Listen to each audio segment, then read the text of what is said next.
So I put up on, through an announcement, you guys can pick up 15 points of extra credit, okay? That's quite a bit. Normally I give 5, that's all. But since it's a Saturday event, and it's going to be at Newark, it is related to biology, biopharmacy, biotechnology, and so some of the areas, people who work at biotech companies are going to be there.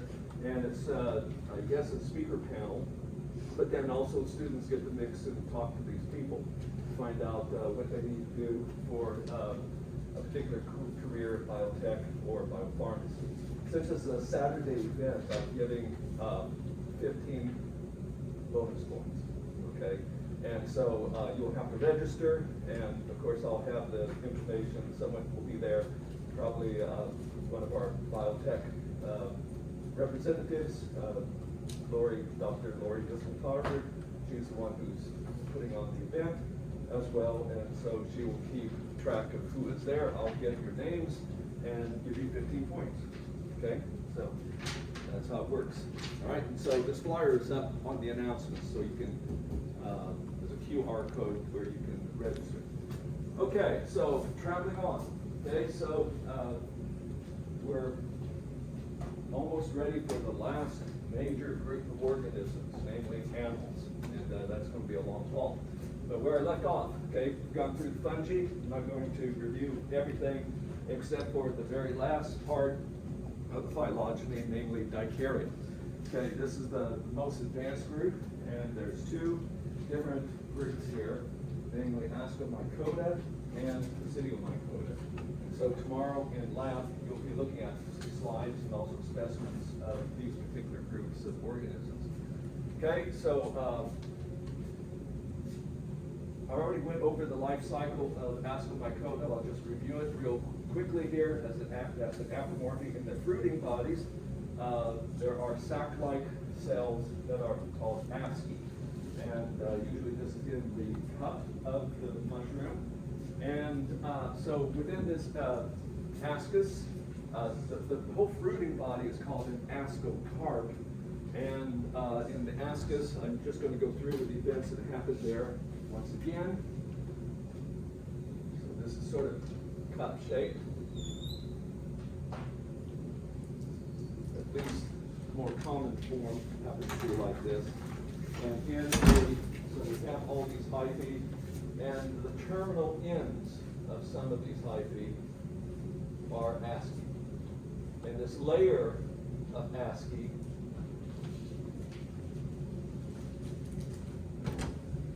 is called a hymenium. That's the layer of where the asci happen to be located, okay? And that's all that we have there in the hymenium. Is just a smooth layer that goes all across here. Now initially, these are, of course, eukaryotic. So there'd be 2 nuclei, N plus N. Then you get plasmogeny, or karyopathy. Okay, that would form 2N zygote. Okay, plasmogeny happened long ago. Okay, and then this will immediately undergo meiosis. Meiosis always produces 4 spores or nuclei. So this is still, these aren't separate cells, these are nuclei. Nuclei in one cell, the ascus. Okay, the ascus is one cell. And then each of these will then divide by mitosis once. And this is pretty unique for them. So that in this, we'll have in a straight line 8, usually 8, nuclei, around which the cytoplasm will gather so that we have 8 ascospores.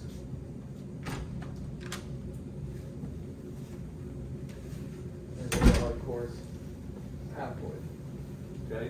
Eventually, this will shoot the ends there will dehiss. Dehiss means that it degrades, and pressure within will push the spores out. Okay, and then when these land on a substrate somewhere, we have two different forms here, spores. One of them is plus strain, one of them is minus strain. In fact, it's 50-50, okay? 4 of those spores are plus strain, 4 of them are minus strain. And these will grow into haploid mycelium. One of them is the plus strain, the other one is the minus strain, and we repeat the cycle, okay? So this is what happens in this type of fungus, their reproduction. When these guys are asexual, they produce only conidia. Okay. Now you're going to see in lab tomorrow, there is one particular fungus that is an ascomycete.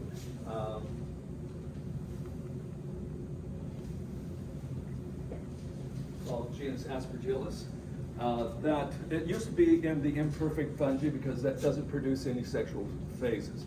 However, when it produces an ascospore, or excuse me, asexual spores, conidia, fungus is underground, okay, and then when it comes up, it almost looks like bread mold. There's an ascophore, and then, or basidiophore, then there is a round piece here, but this is not a sporangium, okay? So I showed you bread mold, zygomycota. Zygomycota, that is a sporangium. It's inside there that you get mitosis, producing spores, but instead what comes off in 3 dimensions out of that headpiece are end-to-end conidia. Okay, these are conidiospores, asexual. Now, in lab tomorrow, you need to really be careful because I have a slide of Aspergillus, but also of bread mold. And you should be able to tell the difference. Now here, when I draw it, it's real obvious, but when you look through the microscope, it isn't so obvious, okay? But we'll talk about that tomorrow. Nonetheless, this is a type of asexually reproducing fungus. Okay, so moving on. Go on to the Basidiomycota. That's where I left off, went through this life cycle, so I won't go through it anymore. Basidiomycota, I've got halfway through this slide. These are the gilled mushrooms, puffballs, shelf fungi, and they have a special cell called a basidium. Okay? This is sort of a club-shaped cell. And they're the biggest group in the fruiting body is called a basidiocarp. Okay, that's the mushroom. Okay, the mushroom that you see. The rest of the fungus is always down below. Another apomorphic besides having basidia is that they have special junctions between cells called clamp junctions, clamp connections. Okay, I'll jump to the next slide to show what these look like. So this is a hypha, and once again, these are septate, right? So we have a septum right there, all dikarya, both Ascomycota and Basidiomycota are septate. And when they divide at the end, this is dikaryotic, okay? It has two nuclei, okay? Plasmogamy already happened some time ago.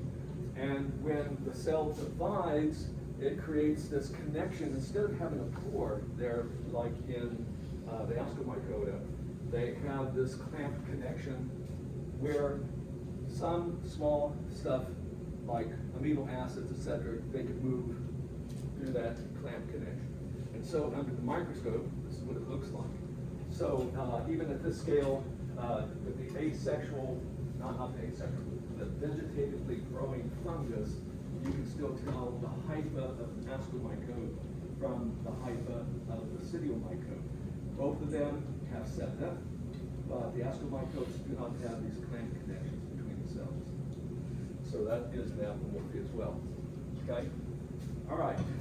So when they reproduce asexually, they do so by conidia. But conidia in most of these fungi, asexual reproduction is rare. They're usually sexually reproducing. And another apomorphy I have here is the dikaryotic state is extensive and long-lived. All right. So there's been a progression here throughout the fungi. That first of all, you go down to the base of the tree. There is no dikaryotic state. One early apomorphy is that they do have plasmogamy that forms a dikaryotic state. But in the zygomycota, that's only one structure, the zygosporangia, that's all. Whereas in ascomycota, getting up here, the dikaryotic state is more extensive, okay? It can involve cells of not a whole mycelium, but many hyphae, not just one chamber, okay? That's the state in the ascomycota. By the time we get to the basidiomycota, it is very, very extensive. The haploid state is very brief, and the major fungus that lives is dikaryotic, okay, and lives for years. So this here is an apomorphy of the basidiomycota. All right, now many of these species are ectomycorrhizae, okay? Already came up with glomerulomycota, that they are endomycorrhizae. That's an association. So mycorrhizae is a symbiotic relationship, mutualistic relationship between the roots of vascular plants and fungus. And most of those that are ectomycorrhizae are usually basidiomycotes. And so when it's ecto, it means that the hyphae are associated with the root hairs cells, but they don't penetrate into them, okay? So they don't have any sort of penetrating or vascular haustorial types of hyphae that penetrate inside the cells. But nonetheless, if there is a junction there where the two different organisms are exchanging material. So the fungus is getting photosynthate, sugars, amino acids from the tree or other plant, whereas the fungus is providing a lot of minerals and water to the plant. Okay, so here it's showing mycorrhiza. It's a pine tree, seedling. Okay, it's just getting started in life. All this here is fungus. Its roots are just very, very small right here. And so having the fungus associated with the root, it extensively gives the plant more root surface area. Okay, these are some examples of various types of basidiomycotes. They're called coral fungi. A lot of times these guys produce a lot of colorful mushrooms. This here, don't eat it. That's very poisonous. I find that growing around here in the Bay Area sometimes. This is shelf fungus. Usually these would be found on the edges of trees, okay, dead wood, even sometimes living trees. There's various groups here. And then, of course, guild mushrooms. These are guild mushrooms. Other types of mushrooms, take a look at this one. This one's really poisonous. Okay? You eat this mushroom, you don't have too long to live. Okay? It really tears up destroys your kidneys and liver. But nonetheless, this is just the fruiting body. The rest of the fungus, mycelium, is underground. Underneath the cap of these mushrooms are gills. And this is where the basidium are found, is on the gills, the sides of the gills. So if I go through the life cycle, all right? So first of all, we start with the spores. They're haploid, okay? Haploid. And when they germinate, we have two haploid mycelia. One is plus strain, one is minus strain. Now these do not last for very long. They will come together and you get plasmogamy, which will form a dikaryotic cell, which will then grow into a very extensive dikaryotic mycelium. The two haploid parents of this diploid or dikaryotic chypha will eventually die. Okay? These are very short-lived. Right? So this here will live for years, tens of years, in fact. Okay? When they reproduce, they will send up a fruiting body, a mushroom. It's also called a basidiocarp, And as I said, the city of Mycota, there's many different forms of mushrooms. Shelf fungi, they don't have gills, but the gilled mushrooms are one of the biggest groups in the Basidial Mycota. But there are other types of Basidial carps, right? Which I'll point out here. Okay, so on these gills, that like spokes of a wheel, if you take a cross section through here, then you would see, if you cut across here, you see the little stem and radiating out toward the edge of the cap, like the spokes of a wheel, you'd see cross sections of the gills. Okay? So I'm going to draw just what happens here. Nothing new. It's just from the Mycota.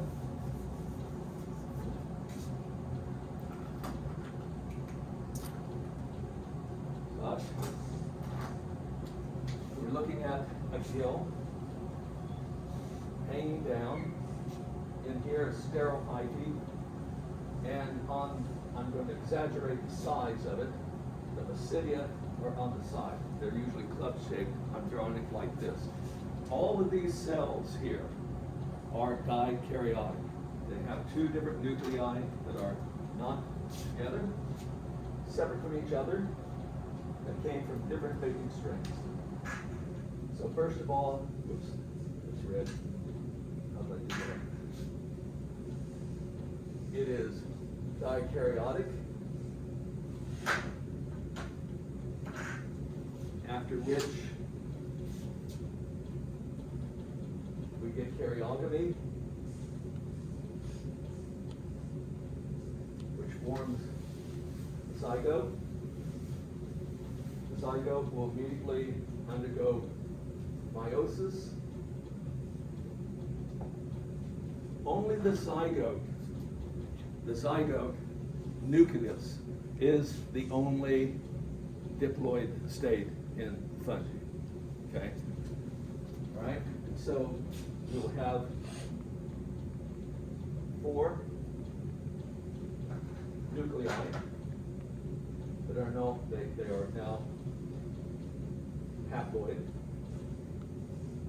And then these will the nuclei will move out to the ends, develop on stalks, and eventually be shed. And there's only 4 of them. Okay? These are basidiospores.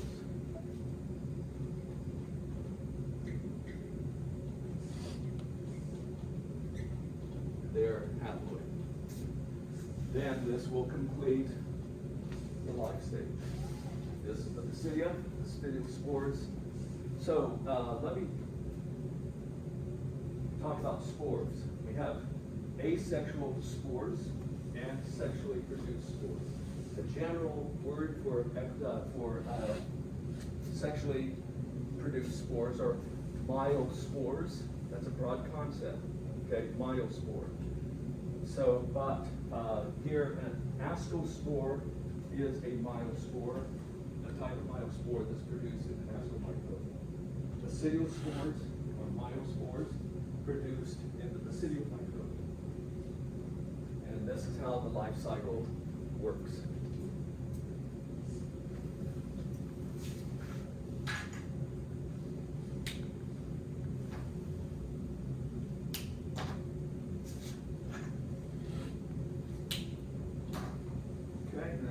The life cycle.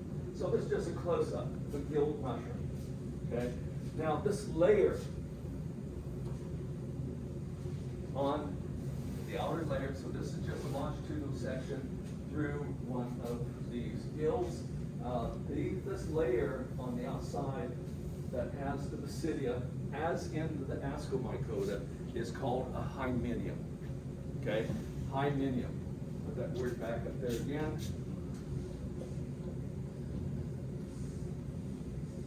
That's just simply the layer of basidia that coats the outer surface of the gills. And this is a basidium right here, and these are the basidiospores. Okay, this is a basidium as well, but it has already lost its spores. It's already shed its spores. That's a basidium, that's a basidium, there's a basidium, there's a basidium, everywhere a basidium. Okay, so that's on the outside of gill mushrooms.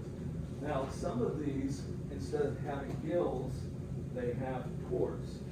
Okay, so something like Boletus, it's a very common mushroom that grows around here that instead of gills, it has pores.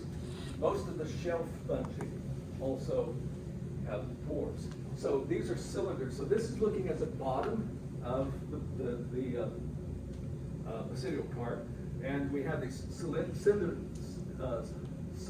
that go into here, and around the edges of that pore is where the basidia happen to be. Okay? So when the spores are produced, then they just fall out of the cylinder and get wind blown. So nothing new here. All right. This is called a fairy ring. This is pretty common, and that's not a fairy. Circular construct of mushrooms growing in a circle. All these are probably associated. This is just one fungus underground. All these are mushrooms, fruiting bodies from one individual fungus. And this marks the edge. Okay, so this is actually in a circle. The mycelium is going in a circle around here. Always these mushrooms do not come up in the middle of the fungus, but off to the outer edge. And so that marks the edge of the fungus. And they're probably in association with the roots of this particular tree. Okay. But this is pretty common to see this type of thing. It's called a fairy ring. I haven't seen them here in California, but in the Midwest I've seen them before. Okay, so some biological importance of fungi. We don't usually think about fungus too much, but some terms here. The word mold, we hear that quite a bit. This is not a phylogenetic term. It doesn't mark any sort of monophyletic group. It's just simply what we call any fungus that is reproducing asexually, making asexual spores. So most of the zygomycota are indeed molds. Some of the ascomycota, such as Penicillium, Aspergillus, they happen to be molds as well, okay, because they're reproducing asexually.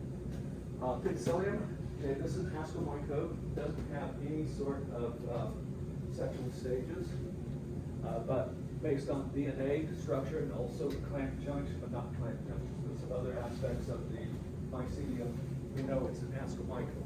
So it lost the sexual stages. When you find something green growing on your citrus, mostly on oranges, this is what it is. This is Penicillium.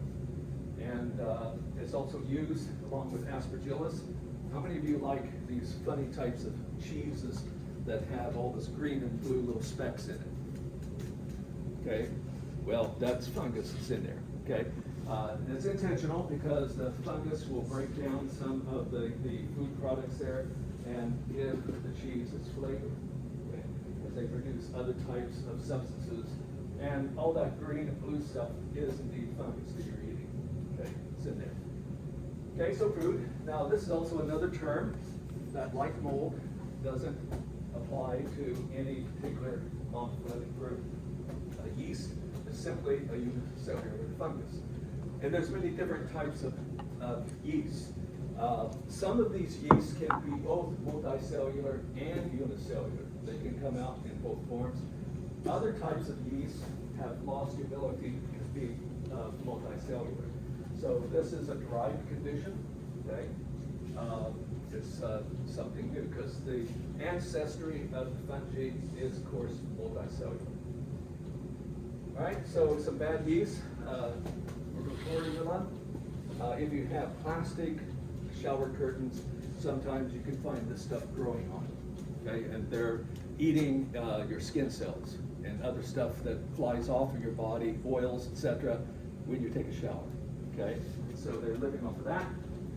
And they can degrade the plastic to a certain extent. Some good yeast, oh no, there's a bad yeast can get it, okay? This here causes yeast infections of the vagina, but also urinary tract infections and sometimes around the anus, around that part of the human body that stays moist for some reason, then this can start growing there as well. And so this is just a single cell type of fungus, but it is yeast. Then we get good yeast, Saccharomyces cerevisiae.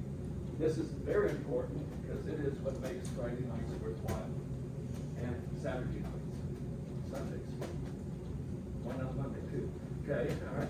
So it's what you use to make beer and bread. Okay, this is a single cell type of fungus, can grow very rapidly, and it's what makes all the bubbles and makes the alcohol. But even in the bread, it releases carbon dioxide, which causes the bread to rise. Okay? Not only is this important for making bread and beer, but it's also a model organism. Now, what do I mean by model organisms? We have about 2 million described species of organisms. We can't study them all. We don't have the funding, we don't have the people.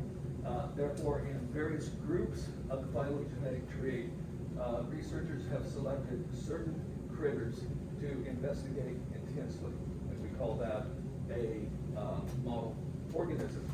So, for example, Drosophila flies, they are a model organism, and the common mouse, mus, is also a model organism. It's well studied. In the fungi, it is Saccharomyces cerevisiae. Okay, and Rhizopus red mold is also a model organism representing this group. Okay, for humans, this is also a good source of food. Everyone eats mushrooms, and especially the French, they love truffles. But some of these are parasitic. So we have about 40 different species of fungi that can live on human skin, and they're called by a general names depending on where they're growing, not on necessarily the species that's growing there. So athlete's foot, fungus is growing on your feet, top itch in the growing area, and ringworm is when it's on your head. And a lot of times, one species of fungus can be found in all 3 places, but they grow a little bit differently because of the differences in your skin biology in those different places. Okay? It's also major ecological relationships.